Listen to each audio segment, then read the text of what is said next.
hồi xưa con nấu rồi ngày thấm cái cây vàng. Trời ơi, đã vậy. Cái là mấy cái rau thì trước, còn mấy cái mềm thì kịp sao. Dạ. Ủa mà sao cô làm thêm con gà vậy cô?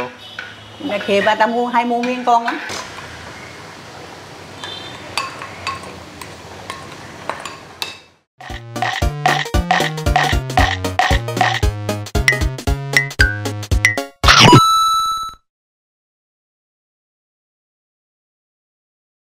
Chào quý vị và tất cả các bạn. Bây giờ là 2 giờ chiều. Hiện tại thì Phú đang ở địa phận giữa Tân Phú và Tân Bình, ở đường Tân Kỳ Tân Quý.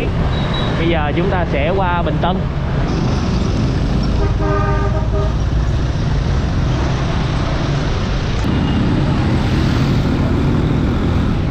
Đúng rồi. Rồi nè. Vừa qua kênh nước đen chúng ta sẽ quẹo qua Gò Xoài nha. Ra ở đây thì không có thấy được cái bảng nó núp ở trong góc rồi quý vị ơi. Đường số 4 Gò Xoài quẹo đường số 4. Ủa sao giống kiểu đó vậy? Giống vậy. Cho tay trên hàng chứ thử rồi.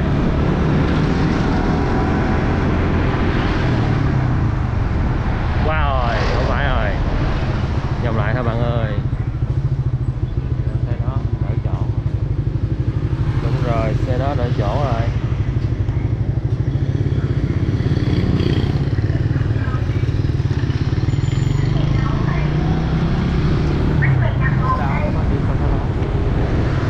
Có cái bảng nè cả nhà. Địa chỉ đúng là vậy, là có đội 92 nè. Chỗ cũ là 92 nha cả nhà. Giờ xuống dưới xíu. Rồi đó, đây là số 107 nè. Quay lộn rồi bạn ơi. Đây là bánh mì pate. Hôm nay mình không có ăn cái món này. Hôm nay chúng ta sẽ ăn xôi khoai môn. Đây, PM Food Travel xin chào quý vị khán giả. Gia Phú và Mèo rất vui được chào đón cô chú anh chị và tất cả các bạn đã đến với kênh. Hiện nay thì Phú đang ở một nơi khá xa, đó là 107A đường số 4 phường Bình Hưng Hòa A, quận Bình Tân. Ngày hôm nay chúng ta sẽ đi thưởng thức cái món xôi khoai môn, mà xôi khoai môn ăn với phá lấu khìa theo kiểu miền Tây. Mà miền Tây ở đây là ở đâu? Đó là ở Cần Thơ. Nếu mà ai ở Cần Thơ thì có thể chắc chắn có thể sẽ biết cô á, tại theo thông tin thì Phú được biết là cô bán ở Cần Thơ. Bây giờ cô lên đây cô bán luôn rồi. Một cái xe nhỏ nhỏ thôi nhưng mà làm rất là kỹ lưỡng và chỉnh chu. Thì như thế nào? Mời cả nhà chúng ta cùng xem cái cách cô chuẩn bị một nồi xôi phá lấu ha. Nhớ like, share và ấn nút subscribe. Cảm ơn quý vị khán giả rất nhiều.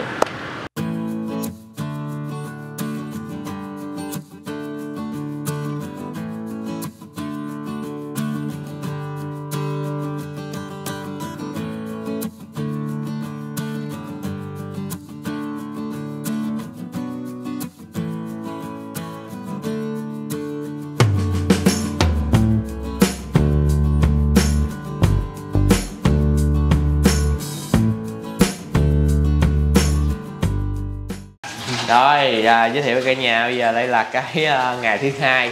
Thì sau khi cô Ên về Cần Thơ, cô Ên lấy những cái nồi này lên đúng không cô? Để cô nấu với cái dễ hơn. Thì bây giờ là buổi sáng nay là cô đang làm gì với cô? Đang là trụng ruột, xào ruột với trụng lỗ tai đầu nặng cô khìa đó. Dạ. Cô trụng hết trơn rồi, cô mới luộc hết rồi cô mới pha chế mấy khìa lại phá lấu. Dạ, cái này là cô mình đã rửa sơ mình mới bỏ vô đây trụng hả cô? Rồi trụng mà rửa 2-3 nước nữa đó con. Wow. Cô có bỏ muối nè. Muối cục á, cô xài muối cục không à? Muối cục. Đây là có tài, thu linh với rượu, ổ tử. Còn cái soi trong đây là gì cô? Cái này nước cô pha chế nữa, cô khìa nè, nữa đổ nước dừa vô khìa đó. Dạ. Là trong đây nước dừa đúng không? Nước dừa, chút nữa đổ nước dừa vô. Dạ. Rồi. Cô ở Cần Thơ cô mới rước cô lên đó. Dạ, đây là cô lên Cần Thơ phụ với cô Ên ha. Tại cô đi thăm mắt rồi sẵn bà chị làm rồi cô phụ tiếp chỉ vài ngày cô cũng về. Dạ. Thì quê lại Trời bán cái này hồi đó hồi mẹ còn sống là. Dạ. Rồi cái bán cho mấy người mấy mẹ con bán xong bây giờ cháu bán. Dạ. Ở Cần Thơ đó. Làm xong mình ngồi cái gì đó con. Trong đây có gì cô? Khoai linh, bơ tử, lá mía, ruột, nữ, dạ, đầu heo, gà, vịt, quá trời, đủ thứ hết trơn á. hồi nãy là cái này cô đã rửa và trụng sơ một nước rồi cả nhà, bây giờ là rửa lần 2. Đầu tiên về là mình phải rửa muối trụng cho nó sạch.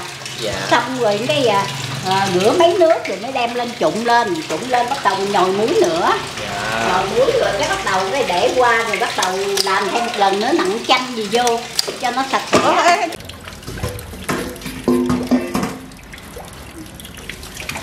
Đây nè, nóng cái nồi nhỏ xíu à. Giờ cô còn do nữa không? Do ngâm hồi hôm do rồi giờ do lại cái nữa.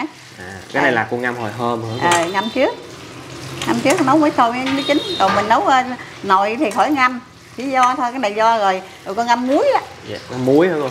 Ngâm miếng muối cho nó mặn trong, rồi con bỏ vô sửng. Ồ, nếp mà phải ngâm muối không?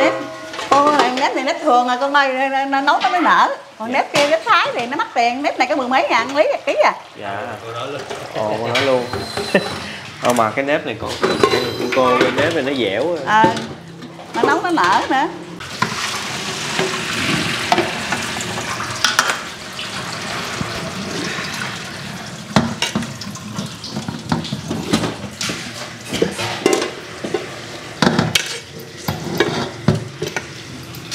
Mà dưới Cần Thơ thì mình cũng xài nếp này hay nếp khác không? Nếp này con. Nếp này luôn. Nếp này ký mua nguyên bao có 16.000 ký à. Cũng không có mắc. Nếp kia tới 20 mấy ngàn mà thôi cũng đâu có ngon đâu. Thôi lên luôn. Rồi cô ơi, dưới nước dừa. Nước dừa cốt dừa nữa. Nấu này cái xôi của cô ơn là có khoai môn. Cái này là từ xưa đã vậy hả cô ơi? Dạ, cô làm hoài vậy đó. Lần đầu con thấy trong xôi có khoai môn á. Nấu gì ngon hơn nấu cơm nếp, cô nấu cơm nếp nó không ngon bằng này nè. Dạ. Tại vì không mới lên không có đồ nghề đầy đủ đó. Người để đường rồi bằng. Nè, nước nóng nha, nước nóng nha.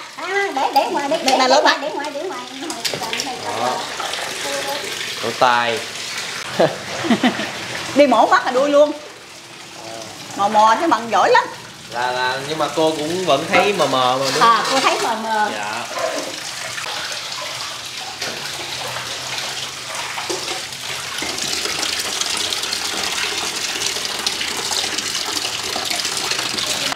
Bỏ giấm vô. Rồi. Hơn, bỏ cho cái nhồi rửa đây rồi. Rửa muối rồi mới bỏ giấm. Mình phải xài cái giấm chai này nữa cô.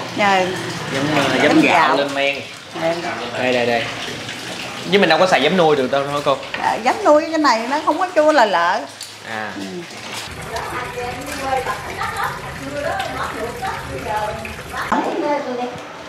Để cái thau qua. Vâng giờ mà cô không cho. Cô quen tay rồi. Rồi nè, dẻ nè. Nóng nha. Cái này là phải xăng là đem xuống hả cô ha? Trà nữa con. Trà mấy trận.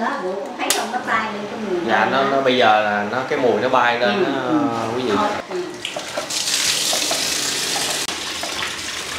Muối bột cục này. Được bỏ cái nước mới vừa luộc muối rồi đó.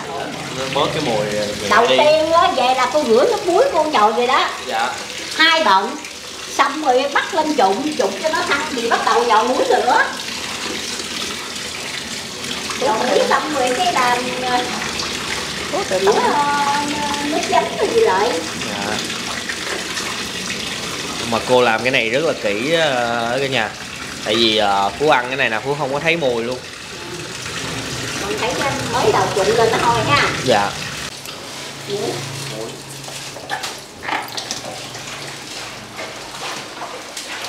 Cô lộn ra ở bên trong nè. Lộn ra mấy cực hả cô hả? Bắt đầu nhồi rồi hồi lộn thêm một lần nữa. Dạ. Là cô đã lộn một lần hả cô? Lộn một lần gỡ mỡ ra hết, tập trước rồi mới trụng xong rồi hồi nó nhồi gì cái mới lộn lại cái nữa là ruột cùng. Ruột Thì cốt. cái này á, là nó hôi lắm, mình Dạ. phải cắt bỏ. Dạ. Cắt bỏ. Thôi thiệt, tôi mới vừa cắt thôi cái mùi nó bay. Phải cắt bỏ ra. Mỗi con heo là có một cái đó thôi đúng không? Cũng như là mình Còn có phần. cũng như mình cái ruột thừa đó con. Dạ.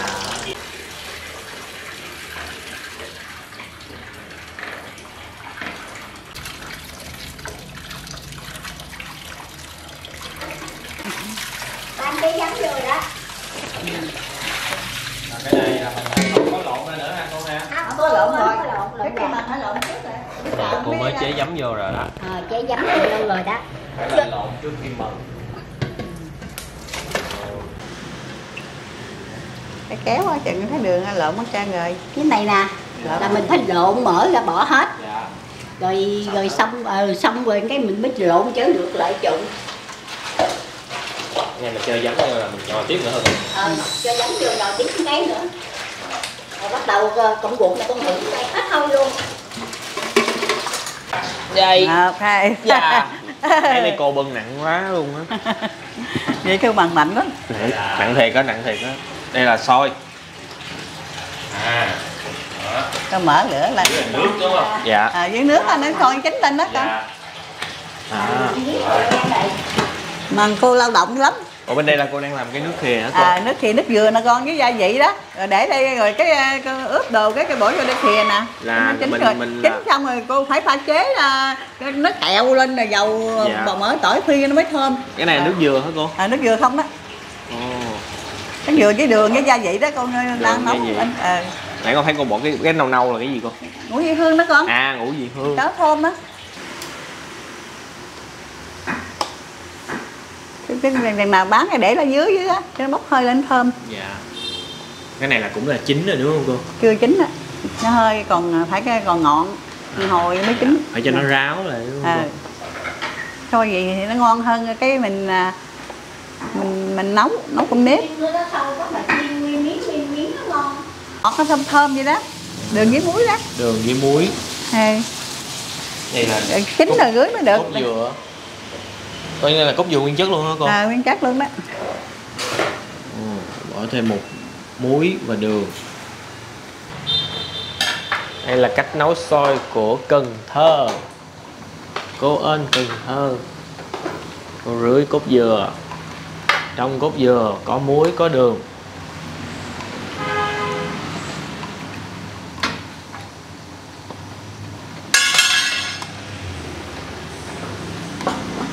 Ơi vậy mà hôm bữa ăn không có. Bữa ăn lại không có. Cô làm đơn giản lắm. Bữa là cô mới làm đơn giản hơn. Không có làm, bây giờ đủ đồ. Nấu bữa nay ngon hơn. Bữa nay là xôi này ăn hấp dẫn lắm. Hổm cô nấu không có nấu cơm xôi cơm nếp thôi hả, không có làm nhiều. Rồi nấu nồi cái ba cô bán hết, con nấu nữa cho nóng vậy đó, không có đem sẵn. Nấu đám là xôi đậu phộng đó, thứ gì nè, ăn với gà quay.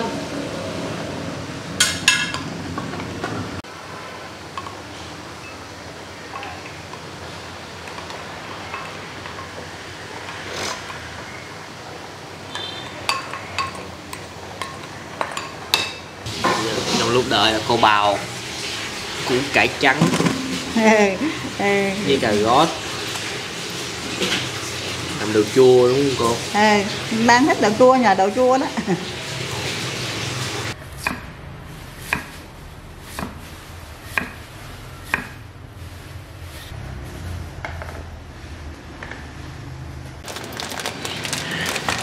Nãy giờ có một điều mà rất là phục cô luôn đó cả nhà, là cô gần như là cô không có thấy cái khoảng cách như vậy, là cô không có thấy, cô chỉ dùng cái tay cô cảm giác để cô làm thôi. Ngay cả những lúc cô rửa nãy cũng vậy nữa, cô cứ quơ trúng đúng đồ nghề thì cô mới thấy. Không thấy đường. Vậy chứ hồi đó cô còn ra dít bán chứ. Dạ. Cô còn bán thôi nghe. Dạ. Cô cầm lên miếng thịt đó là bao nhiêu á là cô biết đó. Dạ. Tại vì bán quen rồi. Rồi thu tiền thì không thấy. Bị mất tiền hoài cái thằng con không cho bán luôn. Chứ ở nhà cô buồn lắm. Thở bào á, làm vô cái muối. Đường, muối hả cô? Tỏi. Ớt nữa, tắt để trên mặt để nó cay. Rồi.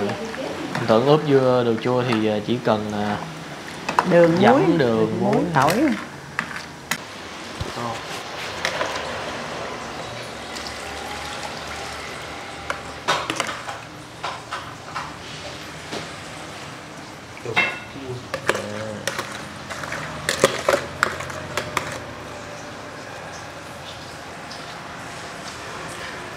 Để hai cái này là hồi nãy cô xài hết một chai giấm luôn á. Chai giấm đó, 1 ký đường đó. Chai giấm, 1 ký đường. Để ngâm vậy, giờ mình để ngâm thôi. Ngâm chút xíu là nó chua rồi đó. Cái này là xào bóng luôn là con ruột á. Dạ.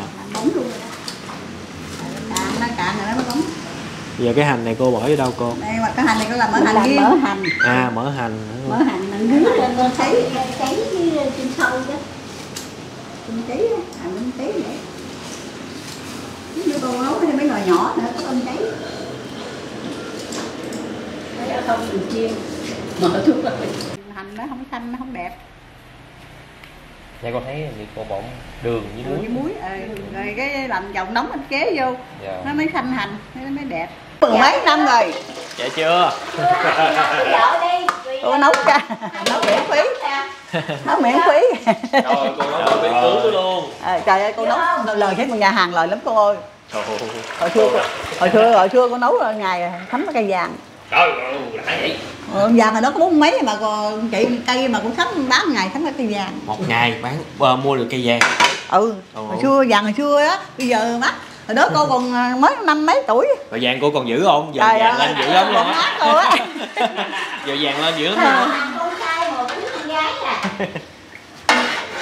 Con đông lắm.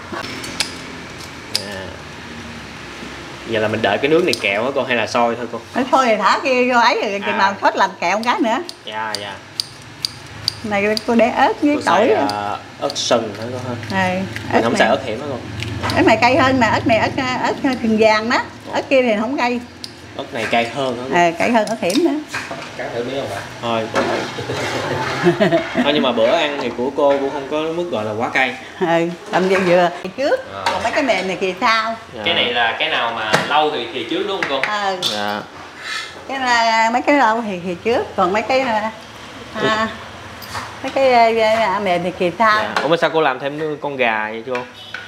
Kìa bà ta hay mua nguyên con lắm. Mua nguyên con luôn hả cô? Ta mua nguyên con vậy bán 200 con. Wow. Dạ, gà kia. Ủa mà có 2 con người ta mua là coi như hết rồi. Bán là người là cô để nguyên con hay cô để chặt nguyên con để treo lên.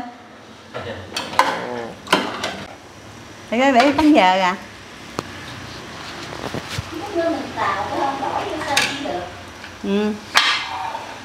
Cái này phải dai lắm, phải cho trước cho mấy con gà này, gà đẻ đó. Dạ. Dai lắm.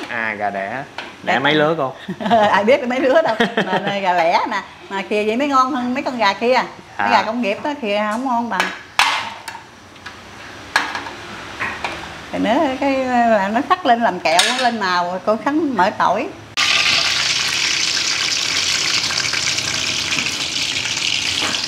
Là mình phi cái tỏi này là để bỏ vô trong nước khều. Chút nữa làm bóng á mới để cho nó thơm á sao. Phải vớt bọt liên tục hả cô ha? Nổi lên là vớt á. Vậy cái nước nó mới trong. Sôi lên mới lên cái bọt.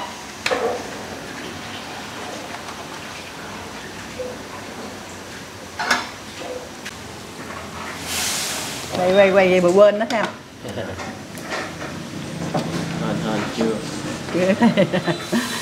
Chưa nổi thì nóng lắm, nó màu vàng lắm. Vừa tới là vừa đó.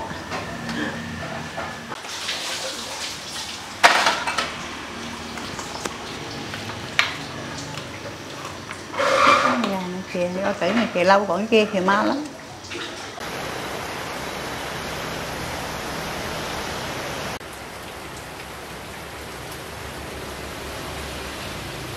Bỏ nước nào cho nó dính nào đẹp nữa. Cái này mình lên màu nước ở ngoài trước hả cô hả? Sao cái này là mình không bỏ vô trong kia mà mình phải bỏ thêm ở ngoài vậy cô? Cái này trộn nó mới đều con ơi, bị nó nhiều đó. Số lượng nó nhiều đó.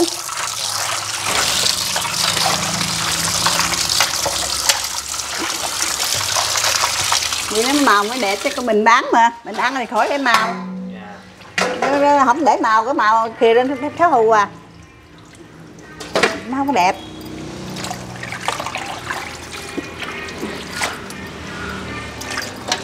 Thấy không, vậy lên là kìa màu đẹp lên. Đừng bỏ nhiều quá nó đắng, nhưng phải rửa lại nó. Ủa, sao mình múc ra chi cô? Thì cái kia đó con, thì hai chén nhanh vậy á. Thì nó 2-3 bếp. Hai nồi cho nhanh ha. Ừ. Cái này mau mềm lắm, còn cái này lâu mềm nè. Dạ, gà thì lâu hơn heo. Ừ. Sao ngộ ha.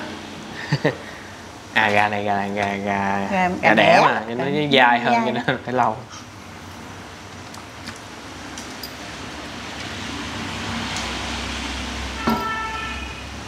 Tai, mũi. Rồi tới bỏ hết luôn hả cô? Rồi cô khìa 4 nồi luôn. 6 nồi thầy ạ. Tại vì nãy ruột mình chưa khìa đó, khìa 2 lần ruột nữa. Cái này là khìa nhanh hơn hả cô? Cái này nhanh hơn. Bao lâu luôn? Cái chừng nửa tiếng. Nửa tiếng. Cái này là được chưa cô? Chưa. Cái này mới bỏ vô à? Cái tai heo này cô? Lô tay đó đang xào rồi đó. Là ok rồi đúng không? Rồi ok đó. Với bên đây một mớ ruột nữa nè, xào cái mớ ruột rồi đó. Dạ. Cái măng á. Xào một lần ít vậy chứ là không có xào một lần nhiều. Nó chín đều. Nó chín đều, nó thấm nữa. Cái kia là mình thì nãy là thấm rồi. Gà này ok luôn chưa con? Chưa luôn hả? Gà còn cứng quá.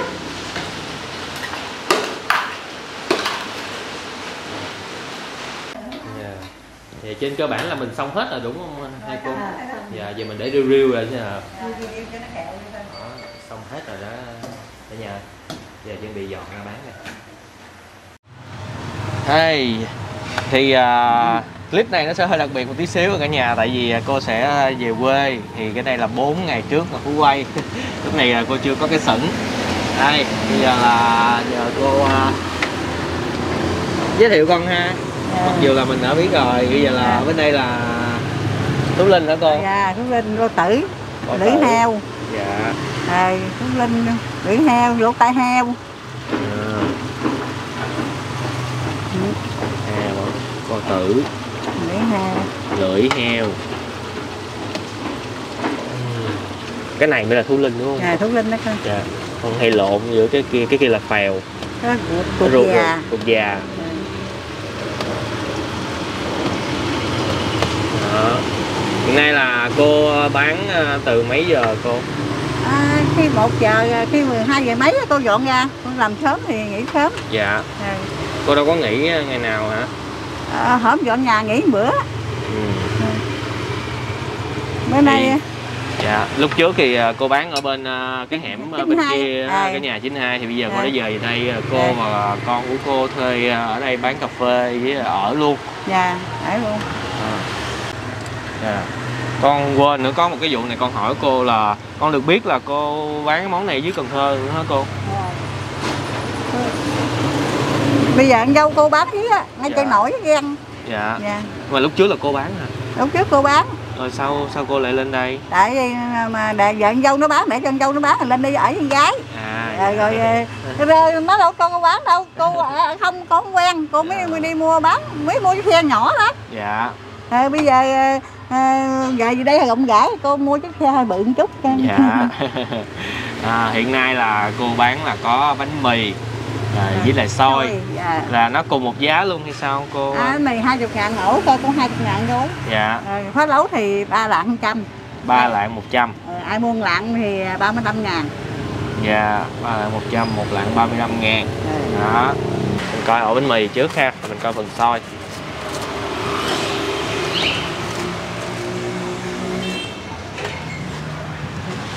Ồ, được chua.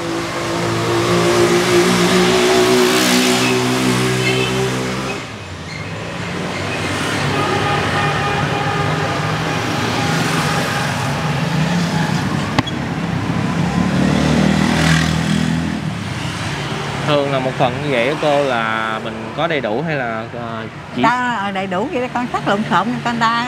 dạ. Con ta muốn ăn thiết khác thì cắt thiết khác con ta. Dạ. Thích. Muốn ăn cái nào thì mình cứ nói cái đó ha cô ha. Người ta mua phần ăn riêng á, thì 40, phần giống như cây chua dĩa rồi nó riêng á thì dạ. người ta mua mang về thì ổn mì vậy thì 20. Người ta thích ăn riêng vậy đó. Rồi. Chấm thêm thịt cắt sẵn vậy đó. Sẵn vậy khi ta mua bán nhanh cho người ta.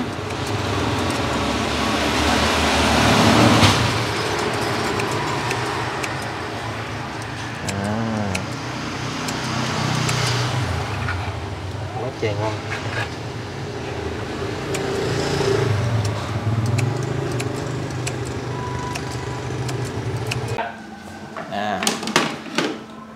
Ngày hôm nay là cái ngày hôm trước nha cả nhà, lúc này là cô chưa có về quê để lấy cái sửng lên. Là mình cứ nấu luân phiên vậy hả cô ha? Nấu liền liền nóng vậy nó ngon. Nấu mau chín lắm. Dạ. Con nấu cái bát khoai lên. Hèn gì con phải về lấy cái sửng lên nấu thì nó sẽ dễ hơn. Có sửng sôi thì ngon hơn, mà để nó dưới là nóng nóng á. Nó khô hơn nấu gì nó hơi nhão nè. Dạ. Dưới là có cơm cháy. Ở đây mấy người thấy ăn kêu cơm cháy lắm. Ở đây cô nấu xôi là có cơm cháy. Nấu xôi gì có cơm cháy, còn nấu sửng thì em có cơm cháy. Dạ. Úp nó lên luôn cô. Rồi. Đó. Cơm cháy nha.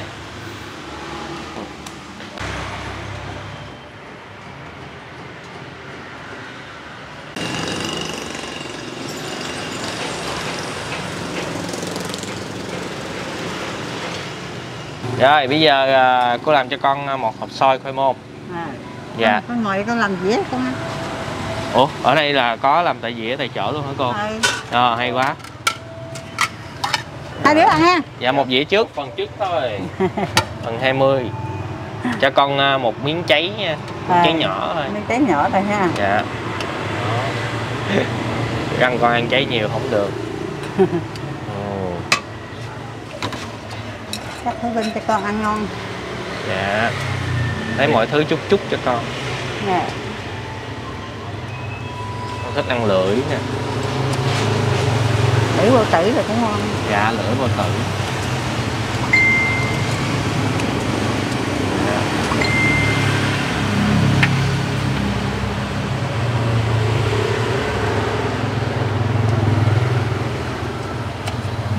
Này là cái gì bạn? Đó là bao tử nè. Tôi cứ lấy bán đúng 1/20 ngàn cho con nha. Dạ, bán cho khách sao là bán cho tụi con vậy nha. Dạ, luôn. Đừng có thêm cho con nha. Tai đi. Lưỡi phải không bạn? Dạ, cái này là tai heo. Thì cô thêm cho con, người ta tới người ta mua không có giống á là con với cô đều bị mắng vốn á. Rồi chan nước lên. Cái da chua á. Dạ. Da chua để riêng hả Trung? Dạ chung luôn đi cô. Bình thường cô cũng để chung mà đúng không? Để chung ra mang về, còn cái khách ăn đây thì cô thích để chung lắm. Dạ. Đây ngồi con ăn dĩa hả? Dạ rồi.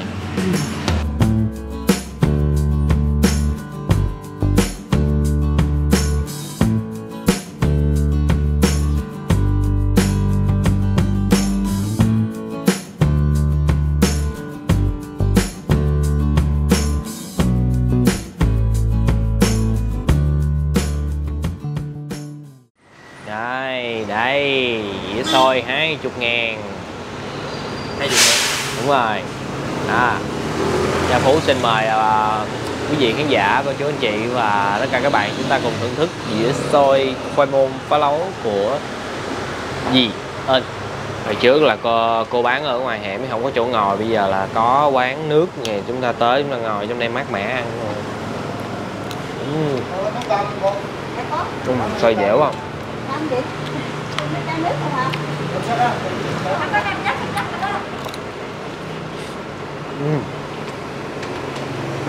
Khoai môn nó bùi bùi. Cái sốt ăn Phú thấy là thấm vô rất là vừa vị nha. chua. Ngon muốn giòn chua chua.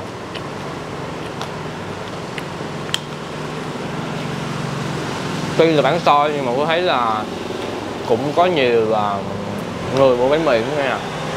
Mà bánh mì phá lấu ở đây mà theo kiểu miền Tây á, không có phải kiểu dạng ở trong Sài Gòn mình là có nhiều nơi là bán là chan nước mắm ăn với rau răm. Như đây là sử dụng cái nước khìa luôn, ăn những đồ chua như vậy. Rồi làm miếng phá lấu nha.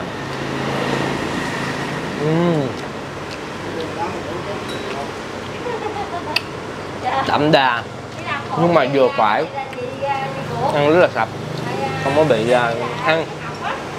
Và cái miếng á, nó có cái độ sực sực. Nếu mọi người nhìn nè, nhìn thấy không, những cái phá lấu khìa á, cái lớp bên ngoài á, nó kẹo, nó áo lên cái phần thịt đó, nhìn nó rất bóng bẩy.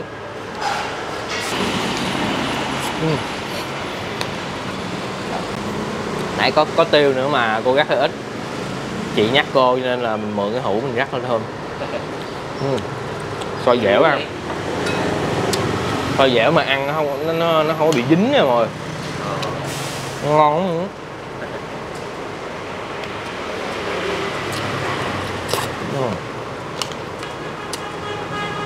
Đồ chua là chua thiệt, nhưng mà vẫn trong đó có cái vị ngọt, ăn nó sẽ đỡ ngán cái xôi này. Mà xôi này cũng thấy ăn cũng ngán.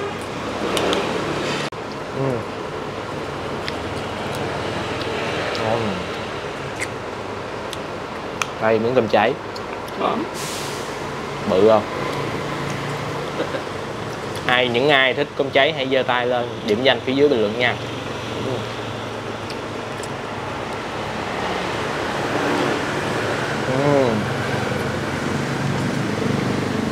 Cái cơm cháy này nó vẫn dẻo chứ không bị giòn.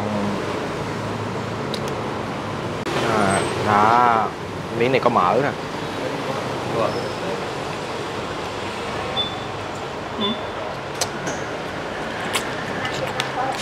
Béo rồi. Cái miếng phá lấu này ăn nó sẽ có một cái độ dai nha. Độ dai, độ săn,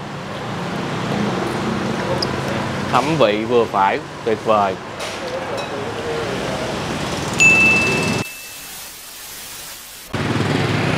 Rồi ok là cả nhà ơi, thì hiện nay cái đoạn kết này là coi như là sau mấy ngày trước mà mình quay cái cảnh chế biến của cô rồi. Cái cảnh ăn hồi nãy là lúc quay trước khi mà cô về quê nữa. Cái lúc mà Phú quay ăn á, thì lúc đó cái xôi của cô là chưa có bỏ cái cốt dừa vô. Thì bây giờ mình review thêm. Đây là cái xôi mà có cốt dừa rồi, mình xem ăn nó có khác gì không ha.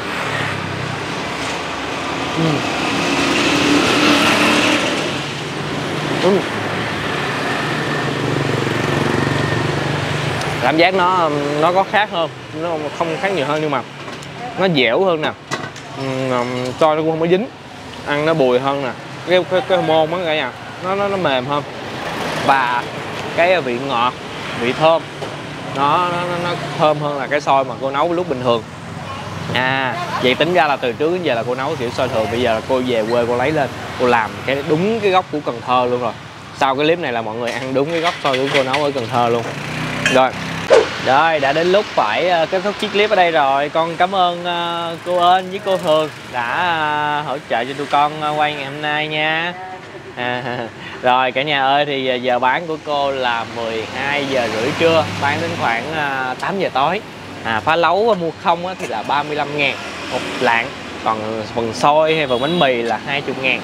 Nếu những ai thích mà dạng phá lấu khìa mà nước dừa kiểu của cô thì hãy đến thưởng thức thử. Và ai đã ăn của cô thì comment bên dưới nha. Cái cách khìa của cô là nó ăn nó rất là vừa miệng, là nó không có quá ngọt, mà đặc biệt là cái cách xử lý hết mùi của cô rất là kỹ càng luôn. Xôi mà xôi khoai môn nữa, lần đầu tiên mình thấy. Rồi cảm ơn cả nhà đã dành thời gian xem clip từ nãy đến giờ. Đừng quên một món ăn ngon sẽ ngon hơn nếu chúng ta thưởng thức cùng người thân, bạn bè và chia sẻ nó với tất cả mọi người nha. Đây là xe xôi hoàn chỉnh hơn so với cái lúc mà mình quay lúc ăn. Rồi con cảm ơn cô nha, con chúc cô nhiều sức khỏe.